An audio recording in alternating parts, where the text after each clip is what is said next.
Plato egin genion sistemari. 11 arrazoi batu gaituzte kolore eta nazio ezberdinetako ikasleak aldi berean borroka egiten. 11 biderramabi, hezkuntza, herritik eta herriaren planelopean, Estatu Espainoleko nazio zapalduetako ikasten mugimenduak bat egin ginen, urriaren 11 greba eginez. Greba egiteko genituen arrazoiak ez ziren 11, milaka baizik. Estatu Espainoletik inposatutako murrizketa eta erreformek bereziki zapaltzen gaituzte. Ikasle guztia, ikasle prekarioak bilakatu. Tasen igoera, diren masifikazioa, irakasle falta, ikustu trinkoen desagertzena, enpresa pribatuen esku hartzea. Hau ez dugu onartu. Eta horregatik esaten diogu, Raxoi, Huertea, Iribaz eta Goirizelai. Ez zaituztegu nahi, ez dugu zuen neurri inposatzailerik onartu. Euskal Herriko ikasleok ere greba deialdiarekin bat egin genuen. Ehundaka izan ziren Leioako itxialdian eta piketetan parte hartu zuten pertsona. Eta Bilbon, Gasteizen, Donostian, Iruñan eta Hego Euskal Herriko beste herrietan burututako manifestazioetan 14.000 ikasle baino gehiago batu ginen, erreformen eta murrizketen aurka. Datu hauek argi uzten dute ikasleon jarrera.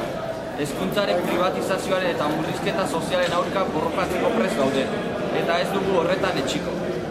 Gure eskubideen alde eta erreformen zein murrizketen kontrako borrokan oztopoak besterik ez ditugu topatzen. Adibide garbia izan zen urriaren 11an gure grebarako eskubidea urratuz, hainbat irakasleek derrigorrezko praktikak eta azterketak inposatu zituzten. Mehatxuen bidez klasera joatea behartuz. UPV-ko kampus ezberdinak zaintzen dituzten protexak ez ezik, ertzainen presentzia nabarmena izan zen. Gasteizen, ertzainak 6 pertsona bortizki retenitu eta katxeatu zituzten, kampusaren barruan.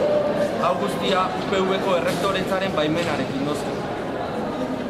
Aurreko eguneko ekimenean, klaseen egoera kaskarra salatzen ari ziren 28 ikasle identifikatu zituzten. Ondoren, Gasteizko kampusean 35 ikasletik gora identifikatuak izan ziren. Ibaetako kasuan zeinbat liskar egon ziren, ertzainekin aurreko egunetan.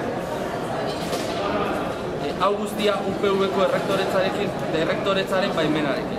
Behin eta berriz errepikatuko dugu, eta ez gara inoiz nekatuko.